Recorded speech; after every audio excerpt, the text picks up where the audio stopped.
Well, hello everybody, and welcome back to another episode with the Canning Nana. And this time it's a collaboration with 11 other channels that I'm putting on, and it's about what we love to dehydrate and what we don't like about dehydrating. So I did this collaboration with a lot of other channels almost 5 years ago, along with the What I Will and Will Not Can Again collaboration that we just redid recently. So I thought it really timely and very useful information for now, being that we're going through hard times with food supplies and things like that. I don't know if it's going to get harder, better, or what, but learning to dehydrate and knowing what you like in case of an emergency is always a good thing. So with these 11 other channels, we bring you this collaboration that I hope that will inspire you to start dehydrating, to start putting away food that you can use, even if you just use it to make your own spices or seasonings, add to smoothies or cakes or brownies or things like that. Hopefully this will give you an idea of how to get started in dehydrating and maybe to see what you like and not like.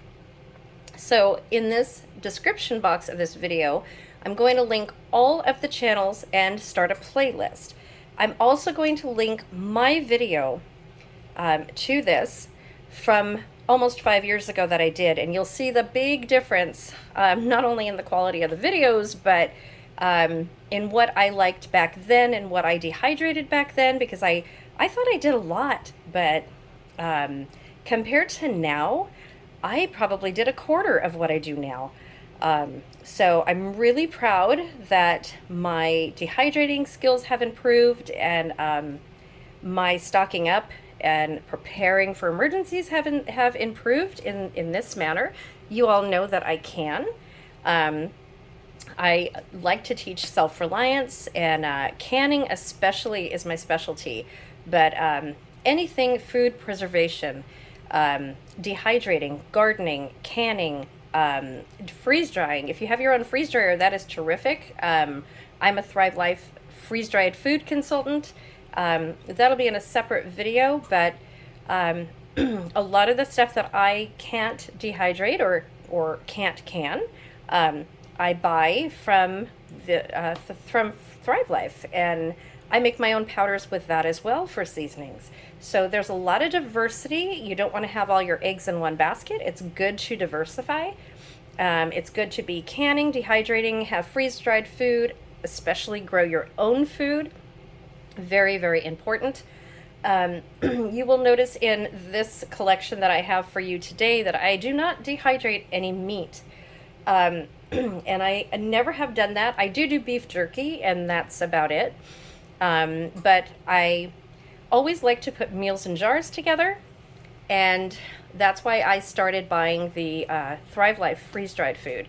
Started with another company, buying theirs years and years ago. I've always used some Thrive, but I started with another company, and I really didn't like their meat or their vegetables. They just didn't taste right.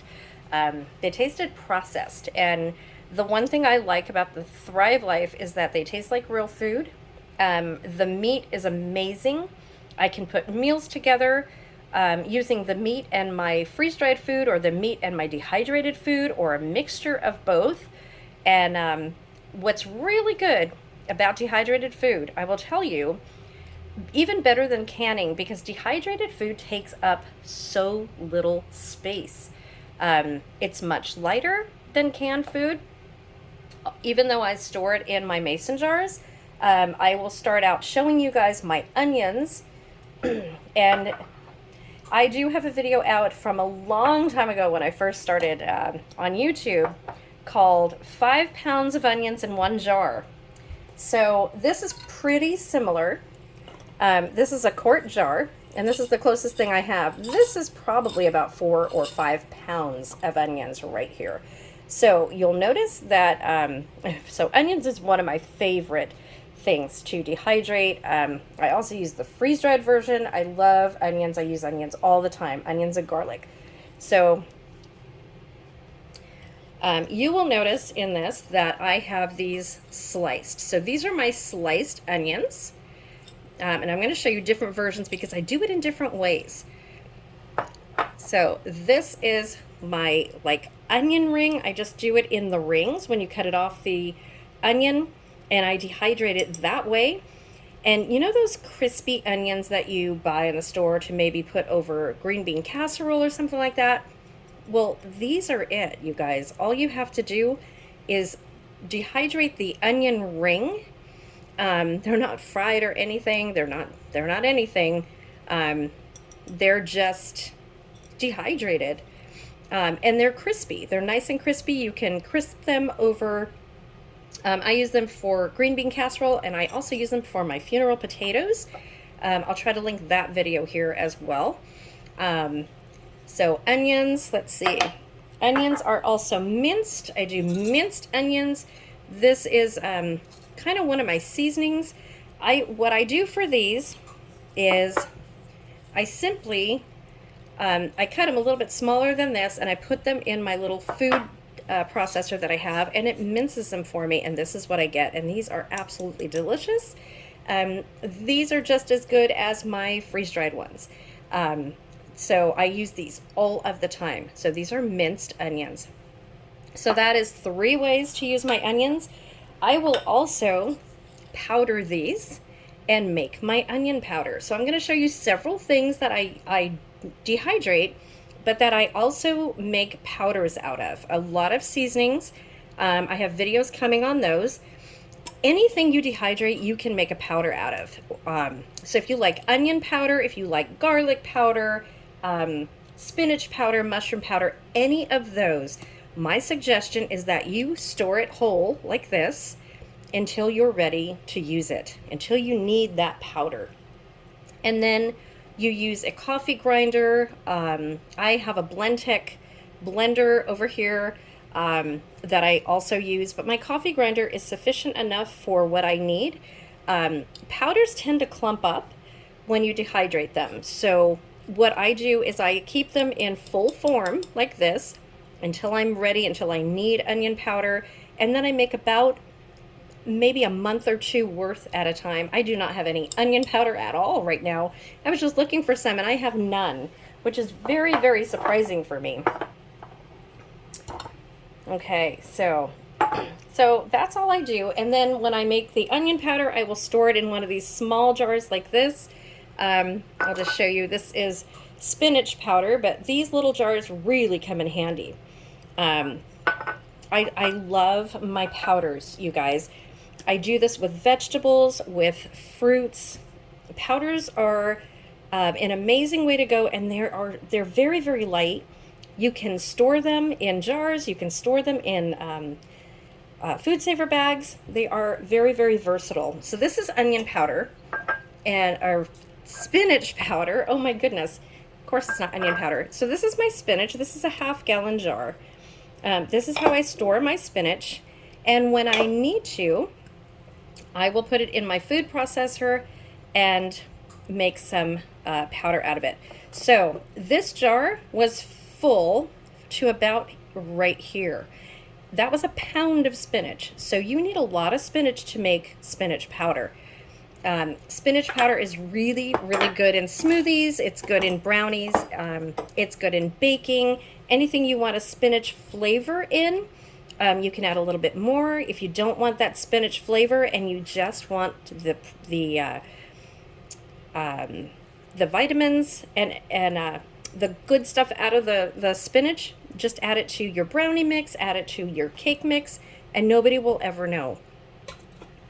So carrots. Carrots are one of my favorite things, and one of the things that I use most often. Carrots and celery, which is right here, and onions, the mirepoix, right? So we all use this for cooking. So these are my carrots.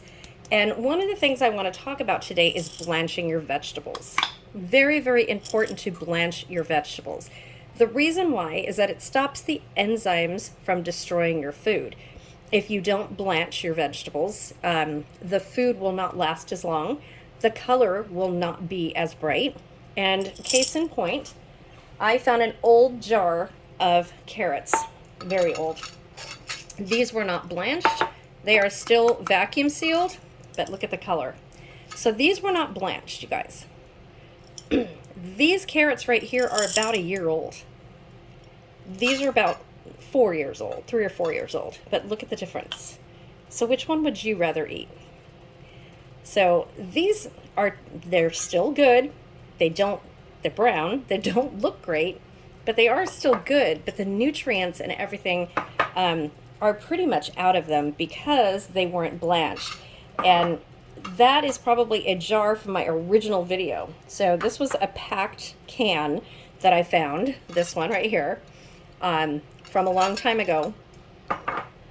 And this one is what I have left now. And these I did about a year ago. I'm getting ready to do some more carrots pretty soon here. These are my celery. I do need more celery. I usually have a half-gallon jar of celery. I like to buy celery when it's on sale and do about 5 or 6 bunches of celery at one time, get a half a gallon worth of celery, and then I like to make celery powder. So this is some of the celery powder that I have. You'll notice that I do a lot of powders. And I'm going to go fast with this because I know you guys don't want to sit through a whole lot of videos. So I'm going to go pretty fast. These are asparagus. So these are the ends that you normally throw away on an asparagus. So with dehydrating, nothing is wasted. This turns into this, which is powder, asparagus powder. So if you want just the flavor or just the vitamins from the asparagus, you make a powder with it. It's really, really simple. So I do that with so many things. One of my favorite things, and one of the most expensive things to buy in the store, dried mushrooms. So these are my dehydrated mushrooms. They are sealed. And I have done mushroom powder with them. So now this took a lot of mushroom stems. So you guys, if you've been with me for a little while, a couple months at least, you'll know that I did some canned mushrooms and I did some canned marinated mushrooms. And what this is are the stems from both of those mushrooms. I had 30 pounds of mushrooms that I did. And this is the stems of the mushrooms. And I made a nice, beautiful mushroom powder. And I have about a quarter jar there. So that comes in handy. Now, all of these powders can be used in soups and stews to thicken. One of the best thickeners is tomato powder. And if you do any amount of tomatoes per year, like I do, we do about 250 to 350 pounds of Roma tomatoes every year. So this one is an open jar. I have 3 more of these full to the brim that I have not made powder out of yet from last September. These are the skins from the 300 pounds of Roma tomatoes. So when I need them, I make some powder out of them. And what I like to do is just make a jar this size at a time and use that. I use that for thickening. You can turn it into tomato paste, tomato sauce, tomato juice, and tomato soup. So it's very, very versatile having the, just from tomato skins, you guys. That's not even from tomatoes. If you dehydrated tomatoes, here, let's do the tomatoes next. You can do the same thing. So these are quartered Roma tomatoes. So, and these were roasted and quartered and dried. So if I want to, I can make powder out of this as well. And then these are also roasted, and these are a little bit bigger. And I could do the same thing if I want to do that and have like a nice roasted flavor. So I do multiple different vegetables in different ways. Here's something, and you guys will see in the video that's to come about all my powders. This is dried coconut. So this is not your coconut, the sweetened coconut that you get in the store for desserts. This is raw, organic coconut, nothing added. and I like to make coconut powder with it. So I love the flavor of coconut. If I'm making a coconut flavored drink, I will use this and the powder. I usually don't use it dehydrated. I just powder it and use it in different things that need a coconut flavor, whether that be cakes or cupcakes or drinks. It is absolutely amazing. Really, really good. And something nobody really thinks about. So this is my famous Italian seasoning. And here it is in a pint jar. I have pints and pints of this. This has marjoram, oregano, basil. Let's see, what else? I think that's all that's in this. Italian oregano, marjoram, and basil. Okay, it also has thyme in it. I knew I was missing something. I had to stop the video there for a second. So, and that's all this is, and it's just powdered down into a nice seasoning. So I do that a lot. This is mint. I use this for teas, hot and cold teas. And to go along with the mint, I also have Meyer lemons, and I dehydrate the Meyer lemons into slices. I'm getting ready to do some more, actually. These are my lemons. So I'm getting ready to do some more of these. These are a little bit bigger. But these are amazing. I love lemon water. And these are amazing in infused water or a hot tea. They are so good. Okay, so let's see. Going back over here. Garlic. So garlic is one of my very, very favorite things to do. This is a roasted garlic, and I make garlic powder out of this as I need it. You guys know that I make my own preserved garlic, my minced garlic that I store in the refrigerator. I also make my own garlic powder out of dehydrated garlic cloves. The best garlic you have ever tasted. Garlic powder. If you have never made your own garlic powder or onion powder, let that be one of the first things you guys do, because it is absolutely tastes different from the store. It tastes nice and fresh.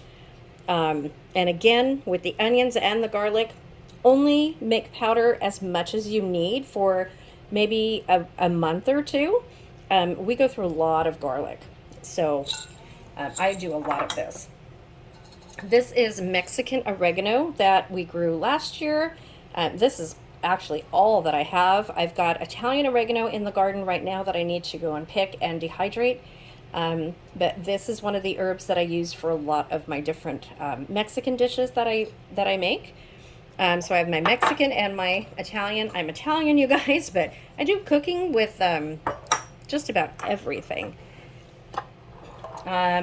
So celery, I think I told you, celery powder. Celery powder is really good to go along with your spinach powder in green drinks. So you can mix all of your greens together, your spinach, your kale, your celery, collard greens, anything like that. You can dehydrate them, put them into one jar and make a powder out of them and add them to anything that you want a nice green drink, or your green vegetables and minerals and stuff in there. Okay, so we'll get to that in a second. This is broccoli. So blanched again, nice and pretty in the jar. This is about a year old. This is one of the last jars that I have left. Really, really nice. This refreshes really well. And I did it in bigger pieces because I do chicken divan also on my channel.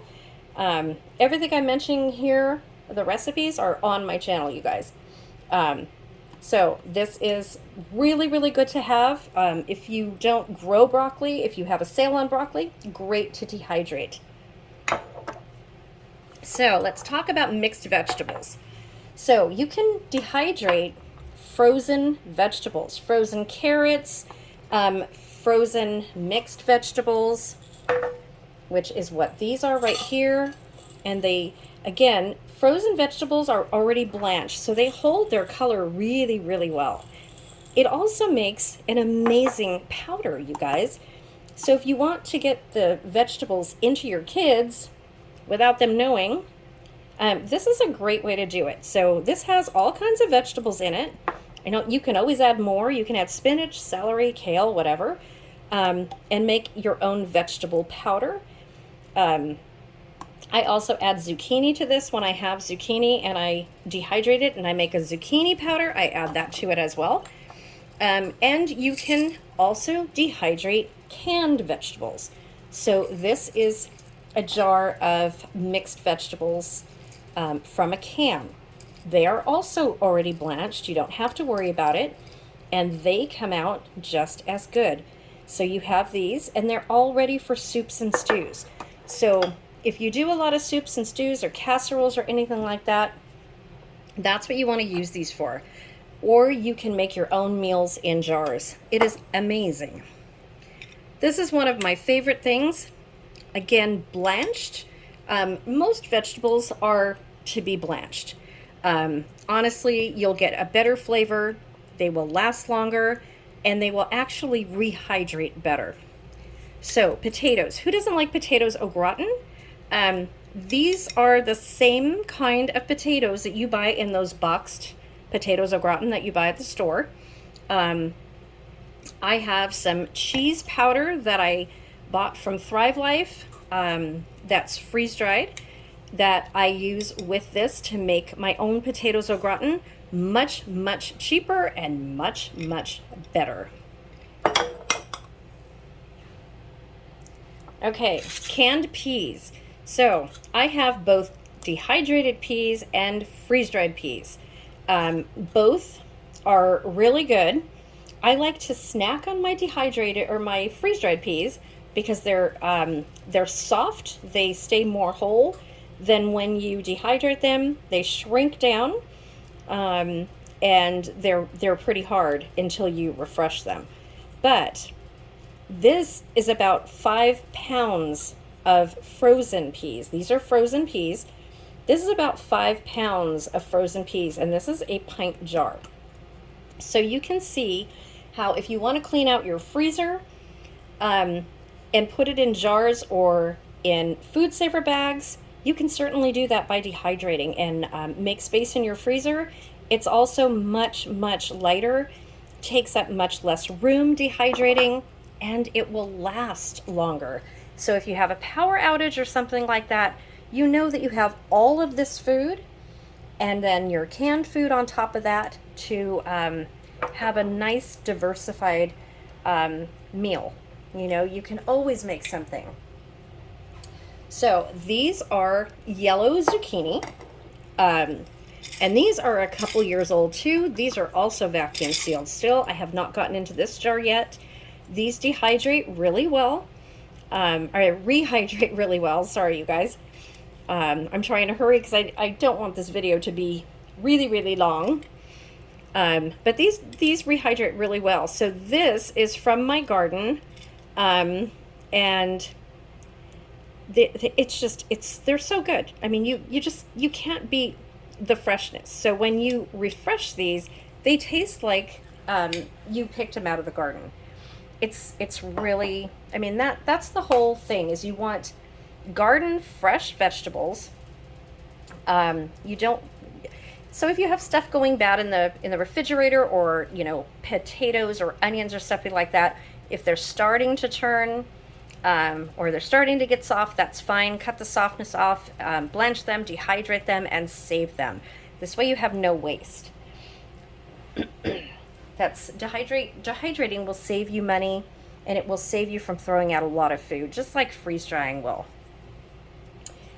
This is something I have so many jars of, and I just bought some more cabbage the other day. I'm going to dehydrate some more cabbage because I use this all the time. So cabbage is one of the vegetables that you do not have to blanch because it has so much liquid in it already. You don't have to blanch it, and it dehydrates really well. It just turns a little brownish color After a couple months, it loses its green. It's perfectly fine. I use this to make cabbage soups. I will add it to soups and stews, especially soups. I put this in my minestrone soup. Oh gosh, I do so many things with this. I am constantly using cabbage all the time. One of my favorite things to have on hand is my dehydrated corn. So I have a bunch of corn here. This is not popping corn. This is actually frozen corn, and this is all I have left. I had about 4 jars of this. This rehydrates really well. So I don't use this as a side dish. I always put it in mainly soups or sometimes a rice stir fry or something like that. We make a lot of fried rice, and we put peas and corn in it and things like that. And this rehydrates really well. Wouldn't look like it does, the corn, but it really does. So what I do is, if I don't buy frozen, I will cook the whole ear of corn, take it off of the cob, and then dehydrate that. So the only fruit that I can find right now are my pineapples, and these are canned pineapple rings that I dehydrated about a year ago. Again, they have not discolored at all. They taste really good. They're soft, but they're not pineapple. When you dehydrate them, do not get hard. Well, they do in the dehydrator, but once you take them out, they do get a little bit soft, and that's how they're supposed to be. They're not supposed to be rock hard. So yeah, that's one of our favorite things to have right there. And the last but not least that I have are my peppers, and I'm going to do a video on this, on how to do pepper powder. These are yellow peppers, and I just cut them up and kind of mince them. These are my red, yellow, and orange peppers. Whoops, there you go. Red, yellow, and orange peppers right there. So these are all going to be made into powders. And, oh, that's more of my corn. I don't know. Oh, I know why. I was going to make some corn powder out of here and show you guys how to do your own cornstarch. That's what I was going to do. Okay. And one more thing, I have some cherry tomatoes that I had, the last of them, so I dehydrated them and put them in this little container right here. These are really good to snack on. They're also good to add to sauces. You can use your tomato powder and some tomatoes, fresh tomatoes, or fresh dehydrated tomatoes, and make a really good sauce. So these are some of the things that I dehydrate, you guys. I hope that you enjoyed this. It'll give you a little bit of insight in what you can dehydrate. Some of the things that I don't like dehydrating, and those things I now make into powder rather than wasting them. One of those things are asparagus. So asparagus does not refresh really well, so that's why I started making the powder out of it. Lima beans, not so much. You can make a lima bean powder. You'll notice in my mixed vegetables here that came in the can, there are lima beans in here, but there's so few. They come out just fine. If there's just a few, you don't really notice it. I just don't like the taste of the lima beans. Some of the other things are meats. So like I said in the beginning, I make beef jerky. I have tried dehydrating turkey and chicken.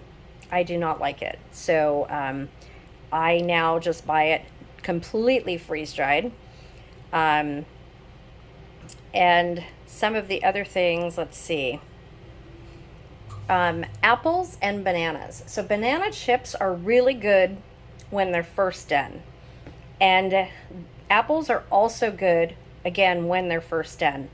I prefer apples to be a little bit softer, and the bananas to be a little bit softer. So when I dehydrate both of those, I will dehydrate them to the point where all of the liquid is out of them, but they're not rock hard.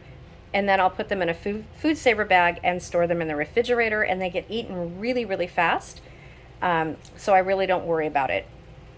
Those are really the only things that I don't like to dehydrate.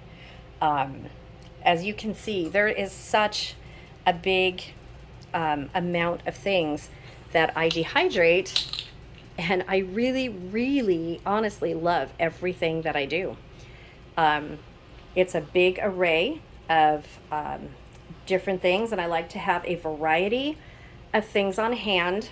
Like I said, diversify. Don't have everything in one basket. Don't have all of your food canned, or all of your food frozen, or all of it dehydrated, or all of it freeze dried. Make sure that you have food on hand that is well stocked, for one, and for another, that you have everything that your family likes and will eat. Remember the adage to store what you eat and eat what you store.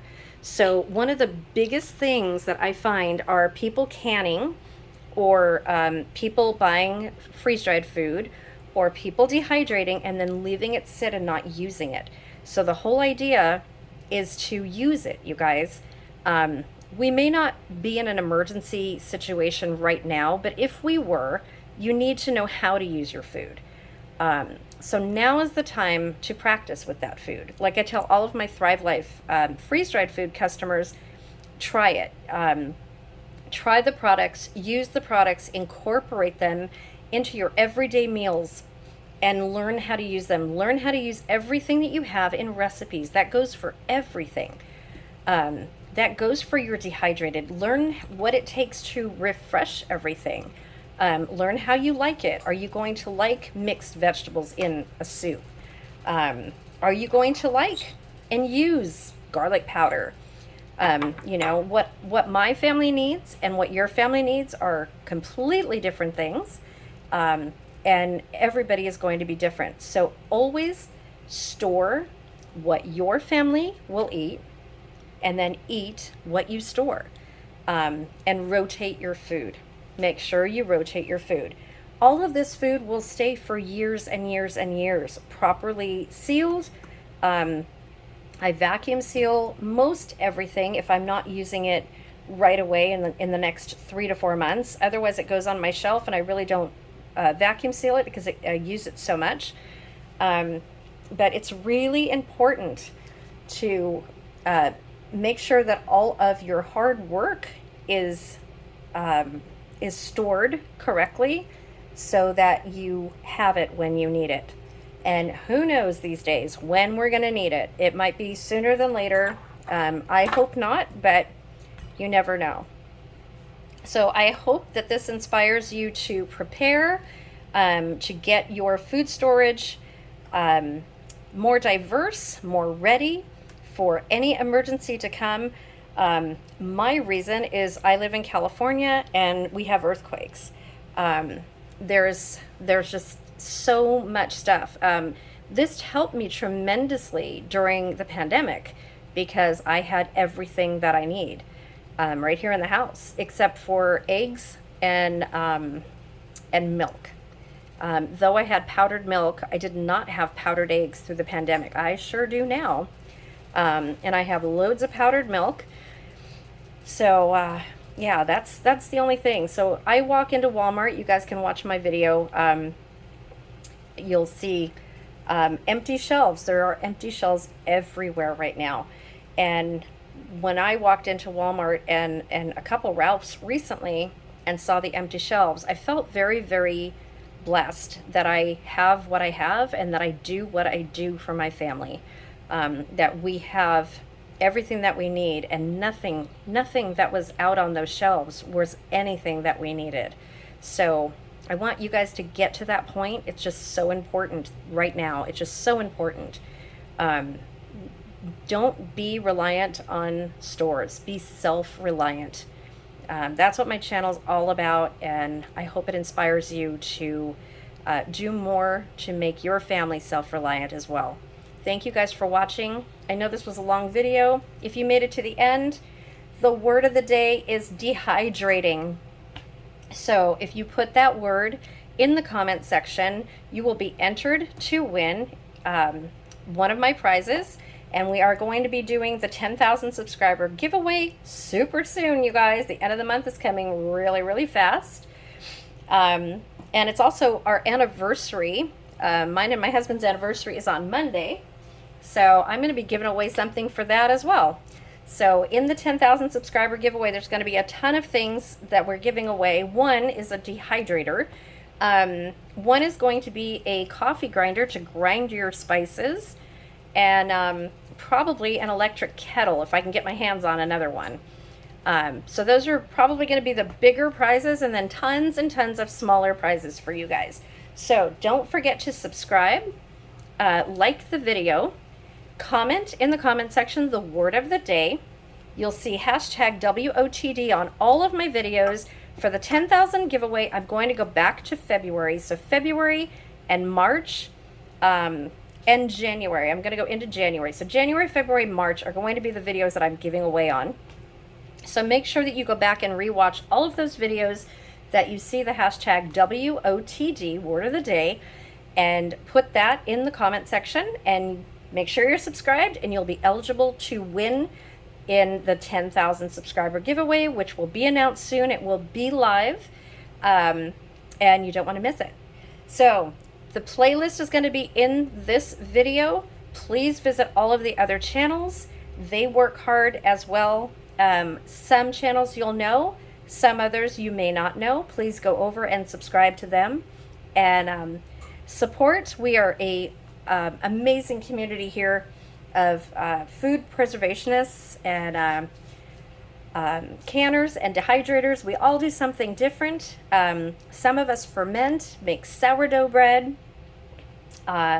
We all do different things, but we all have one thing in common, and that is food preservation and being prepared. So thank you guys for watching, and I will see you soon. Thank you for going and supporting all of the other channels, and don't forget that word of the day.